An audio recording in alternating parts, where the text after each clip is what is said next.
So I went through all the major skill libraries: Gary Tan, Superpowers, Matt Pocock, BMAD, Everything Claude Code, GSD, OpenSpec, and more. Essentially what I wanted to do was distill all the key ideas down into a couple of prompts, skills, and patterns that you can reuse on every project over and over. And these are the ones I've settled on after almost 2 years now of working with agents. We're also going to talk about how the most powerful skill system is built and why you're not going to find it in someone else's repo.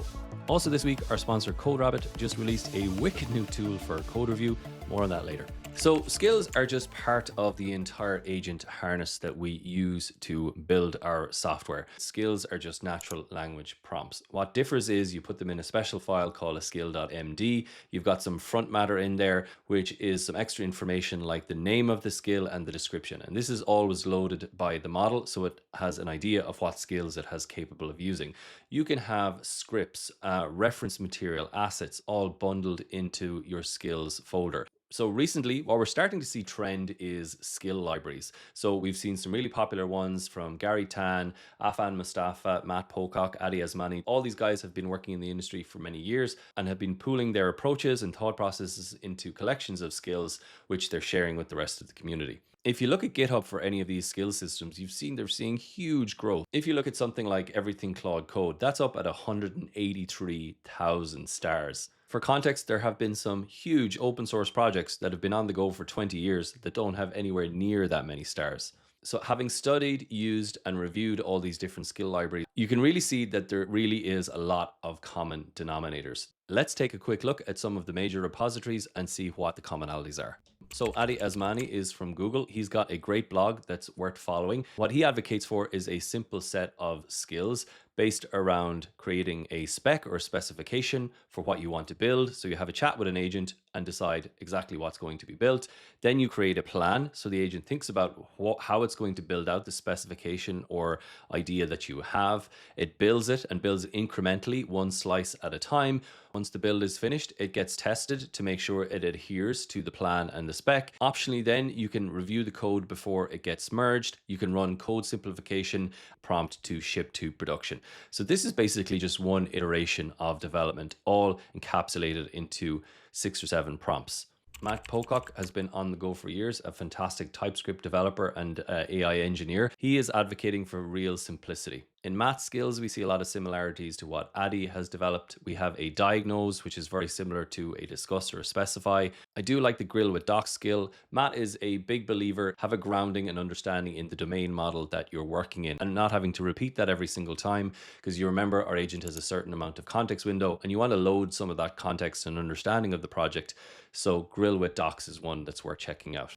Again, we see some commonalities around test-driven development. All of the frameworks advocate for some level of test-driven development. It's the idea that you've got tests in place so that if your agent goes off and writes new code or does something else, that you can run a suite of tests to make sure that nothing that you had previously built ends up being broken. It can be hit and miss. With a lot of AI models, they actually cheat their way through testing, but it is one extra step to make sure that we're not breaking existing code as we move forward.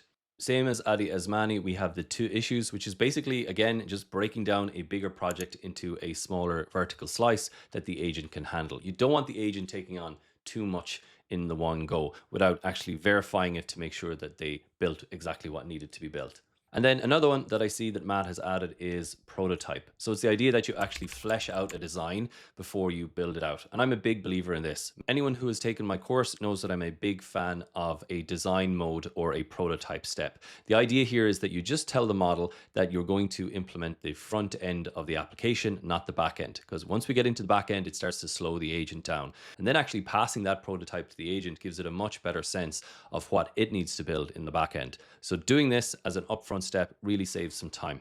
And again, this isn't a new idea. We've been doing wireframing and prototyping for the last 30 plus years. This is just the agentic approach. So Gary Tan is the CEO of Y Combinator. So Gary has a much more opinionated skill stack, and there is a lot to learn from this. Personally, it's a bit too over-engineered for my liking, but if you look at any one of the individual skills, there's a lot of interesting things to learn from, particularly his skill around office hours. Ours is really unique. It's like the idea that we sit down with the Y Combinator CEO and he asks us 6 forcing questions about our startup idea. I actually think a big differentiator now when anyone can build quickly is actually knowing what to build and what to focus on. And then we have Everything Claude Code by Afin. Now, don't be worried, this actually skill system will work for any different kind of agent. So of all the libraries that I've shown, this one is probably the biggest. It's at about 182,000 stars and 170 contributions. It is pretty huge in terms of what it offers. It looks after memory, continuous learning, how to run verification loops, sub-agent orchestration. It has a heavy focus on security. If you want to deep dive into what an extensive harness might look like, it's worth taking a look at all the different skills that it's got in there. And just a quick note on all the various different spec libraries. There's a lot of overlap between the skill systems that I showed you and, of course, these spec-based libraries. And I've covered a lot of them on the channel previously. BMAD is very enterprise level. It follows the path of a business analyst, a product manager, a senior architect, all working in party mode essentially to figure out what you need to build and make sure it follows a strong software development lifecycle process. So if you're at an enterprise level, it's worth checking out BMAD. Superpowers is a little bit more lightweight. Of all of them, I think I actually like Superpowers the best. I've had some good results with it. But I'll be honest, I don't rely heavily on spec-based systems. I just go with something a little bit lightweight and bespoke myself. And we'll talk about that in a second. Working with enterprise development teams, one of the biggest complaints I've gotten in the last year is the amount of code review that needs to be done. Thousands of lines if you let it get out of hand. But I highly recommend you make your commits a lot smaller to be a lot nicer to your team. But we still have to review a lot of this code, and that's become a bottleneck. So if you've been watching the channel for a while, you know I'm a big fan of CodeRabbit. So what I'm most excited about is just in the last couple of days, they've released Atlas. And this really solves a big pain point for me. I've got a project here that I'm working on, and we have a pull request. If you don't know what pull request is, I've got a great video on Git, a couple of videos back you can check out, and I'll link to that in the description. But essentially, either an agent or somebody else on my team has gone and created a load of code and they've submitted it for me to review before I actually add it into the main code base. So normally what I have to do is go through the commits and go through all the merged code. And generally this is quite a painful step because you're just looking at these side-by-side diff views that we're all familiar with. Basically a side-by-side diff. Here's the original and here's what changed. But when I'm dealing with so many pull requests across so many different repos, this really starts to fry my brain a little bit. So CodeRabbit was really paying attention to this and came up with something that I think is really, really useful. So essentially when I click that little review button, here's what I get instead. But instead of a big long alphabetical file list, it breaks it down into layers. So to me, the layers are basically, okay, well, what's the new data shape? And we can see that here. Then what kind of business logic is going to consume that data shape? And then, what's the testing around it? I want to look at this change in patterns. So on the left here, I get that structured navigation and the layers of the diff. Then I get the traditional diff in the middle. And then on the right, I get these little AI summaries of exactly what's going on. And as I move through the code, they actually change and update based on what I'm looking at. So here it gives me an explanation of exactly what's happening at each stage. And to be honest, even if you're a beginner developer, this is really useful for helping you learn the code and the patterns that AI might be generating so your skills don't atrophy and that you actually improve as a developer. And then what's even cooler is I can go ahead and chat with any one of these different comments or the pull request in general. So it handles everything native GitHub review can do as well. So I can add my comments here, and when I'm finished, I can just go and submit my full review, comment, approve, or request changes. So Atlas just came out in the last couple of days. I highly recommend you check it out, and it's free for a limited time, so get stuck in. Check out the link in the description down below.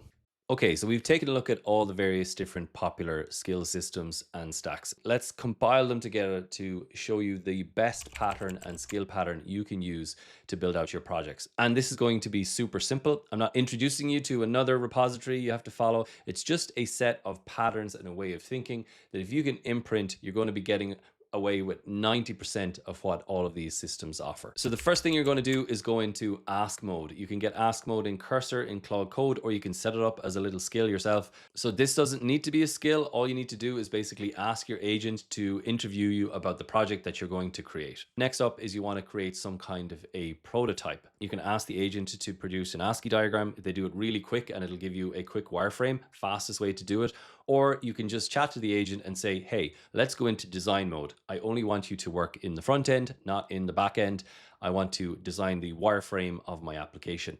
So here's a quick example of design mode. So you basically just want to let the agent know we're in prototyping mode, develop front end only, we're mocking up the interface, use dummy JSON to represent any backend data, link all components for navigation, make buttons responsive, don't connect to backend logic. So essentially, you're stopping the agent from creating a complicated backend that it has to support. We just want to figure out the front end, we're going to do the backend later. So sometimes if it's a basic feature or we're just doing any kind of backend logic, we can actually skip prototyping. We sometimes have a strong idea of what we need to build, so you don't need to do it in every single step. So both Claude Code, Codex, and Cursor have their own vanilla plan mode, which is really quite powerful, and I don't think you need any kind of skill system around this. In the case of Cursor here, and it's the same if you're using Claude Code or Codex, it's basically going to create a document as a markdown, breaks it down into various different phases so it knows what it should work on first, which is important. It's very similar to how those other frameworks would shard or split the project into multiple different parts.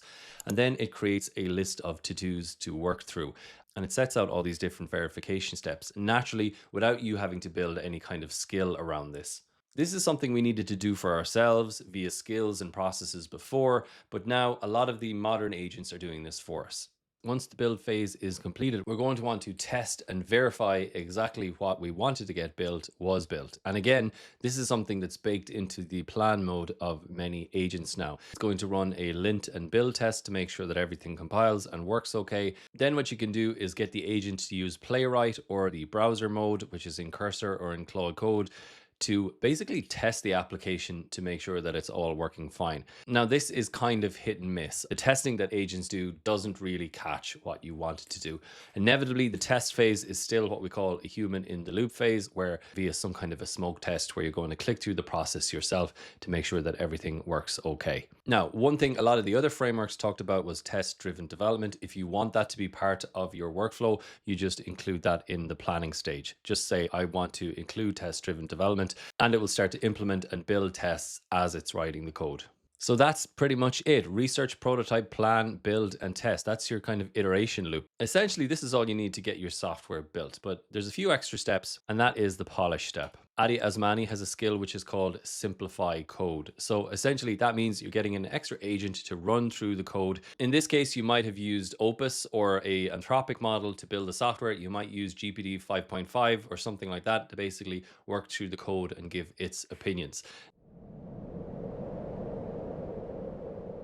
I think the best system is going to be the one that you end up building yourself. That's for a couple of different reasons, and I'll explain why. So first, I'd start with just natural language prompting, the kind of framework that I just showed you. You're just using your own agent patterns to work with the agent. Use the built-in ask mode, the build mode, the plan mode as much as you can, and just rely on the native capability of your mind and also the harness. When you do create a skill, it's only because the agent has messed up in some way, or you want to give it very bespoke information about your code base or your process that you want to carry out. And when you want that to be a very repeatable process.